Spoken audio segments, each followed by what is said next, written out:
discussion, this panel discussion on Native American identity,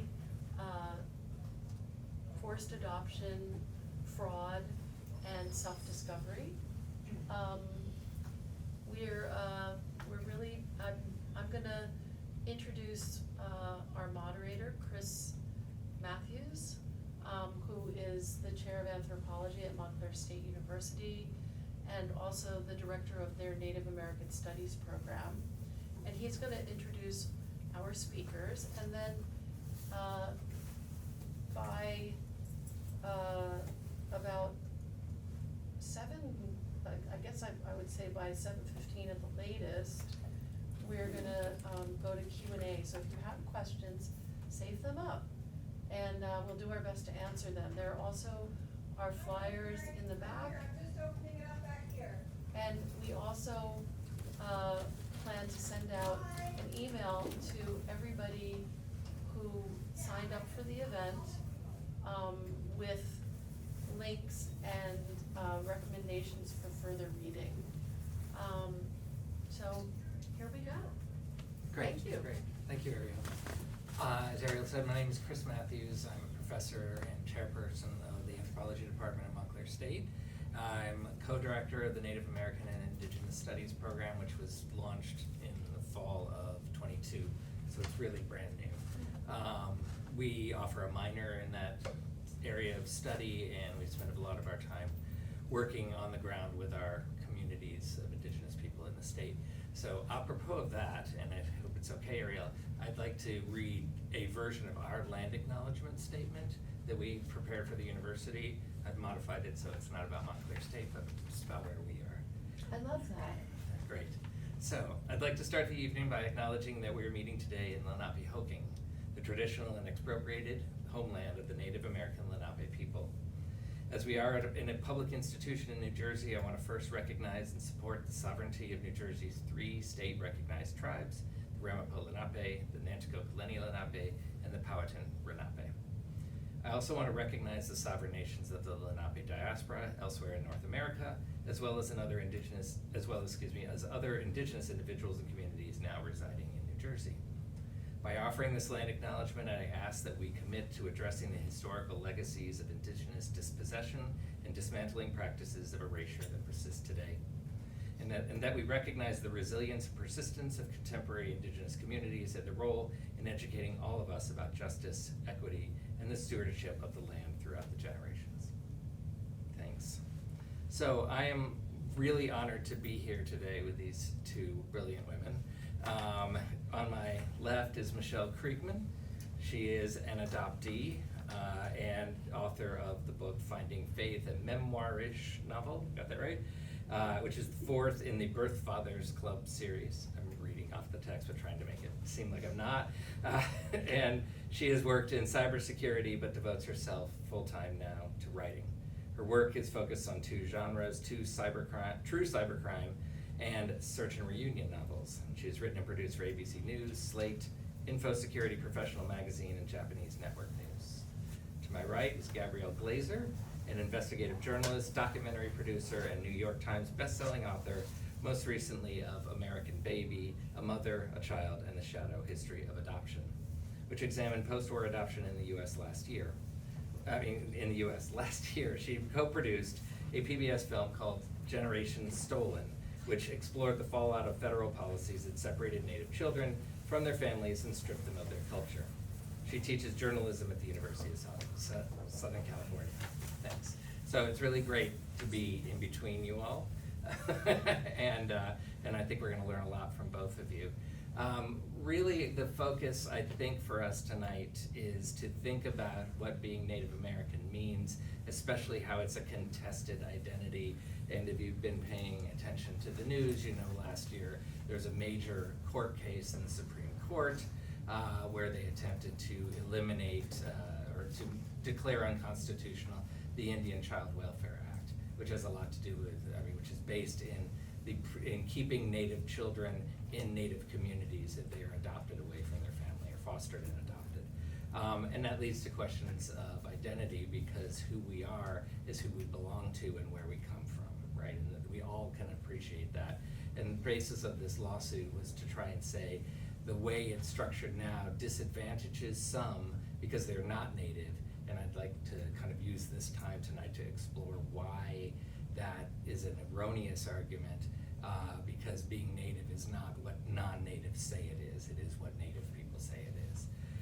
So I would like to start by asking Michele if you can tell us a little about your own story as someone who was born in a native community but ended up being adopted out, and then discovering that history as you progress through life. Yeah. I was adopted when I was little. It was foster care to adoption. The adoption was finalized when I was 3. And growing up, I knew that my birth mother's ethnicity was the same as my adoptive father's, but I was told, as my adoptive parents were told, that nothing was known about my birth father. And that was completely false. It's interesting, as is very typical in adoptive households, my sister, who was also adopted, always wanted to know about her parents. And there's sort of the good adoptee, bad adoptee dynamic sometimes. And I was busy being the good adoptee who had absolutely no curiosity at all. Didn't need to know anything, which was more about me living in a fog than my actual true feelings. Fast forward, when I have kids, and during one pregnancy I decided this is going to be my last, and I want to find out anything I can about my medical history. And I made an appointment and went to the adoption agency in New York City, and I was expecting, ear infections or news like that, and instead I got 2 big surprises. One was that someone in my birth family had been trying to contact me, and by then I was in my late 20s, 28, 29, so I was not a minor by a long shot, and I was surprised that somehow no one had notified me. And this was in the 1990s. The policy of that particular agency has since changed. And the other surprise was, and this is where I first heard about the Indian Child Welfare Act. The social worker who I sat across the table from said, we have to explain this law. It's called the Indian Child Welfare Act of 1978. So I'm dating myself. I was adopted before 1978. And as a result of it, we have changed our policy. At the time, if someone had an American Indian, that was what they called it, American Indian heritage, we erased it, and your adoptive parents were not told anything about your birth father. And they didn't then get any more specific than American Indian. Or they didn't say the tribe, anything like that. When I met with them, as an adult, I spent 3 years trying to track down my birth father, and it's an intense process, because at that time there weren't Native American study departments, there were not investigative journalists letting the world know about adoption. So for example, I called a museum in Lower Manhattan, which I think was sort of the precursor to the Smithsonian American Indian Museum that is now bigger and welcoming, that's there now. And whoever it was who answered the phone gave me a lecture about respecting the privacy of my birth mother. I didn't explain that, well, actually, she and I are in touch. I never went to that museum until last year. That it was really tough. There was a lot of that. Bert Hirsch, who I didn't meet at the time, and he's probably someone that you're better to introduce, but he was an attorney that activists in New Jersey knew, and they said, oh, he'll know a lot about Native Americans. He's involved with Indian law. And I called him. He got me in touch with the Mohawk. He said, well, if you're from here, could be your Mohawk. Let me put you in touch with their historian at the St. Regis Reservation. So I called her. I don't remember her name anymore, but she was amazing, and she kept on it and kept on it. So every time I kept pursuing my search, and for example, I called someone in Boston with the same name as my birth father, Bill Ray, and he said, oh yeah, you're the second person this week. looking for Bill Ray, and, you know, this was the wrong Bill Ray, but she was really going above and beyond to try and find him. When I found him, the shocks that I got, and this is where like I get glib and numb because it's just like so tragic and so wrong and so unnecessary. My birth father said he had wanted to keep me. He apologized for not fighting hard enough.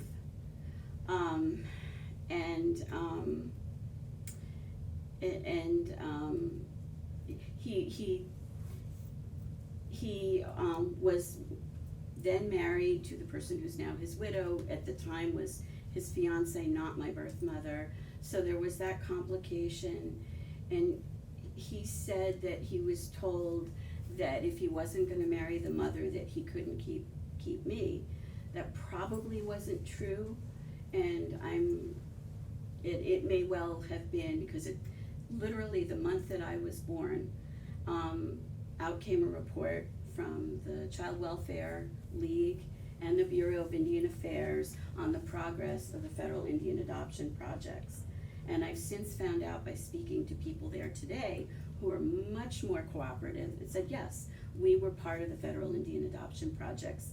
We've already found one person we've identified. Yes, it'll take 3 months, but they're looking more into finding out the real process and the real conversation that happened where Bill Ray was told no. And the other surprise, and he thought it was unrelated, I don't think so. My brother, the journalist Tiernan Ray, doesn't think so either.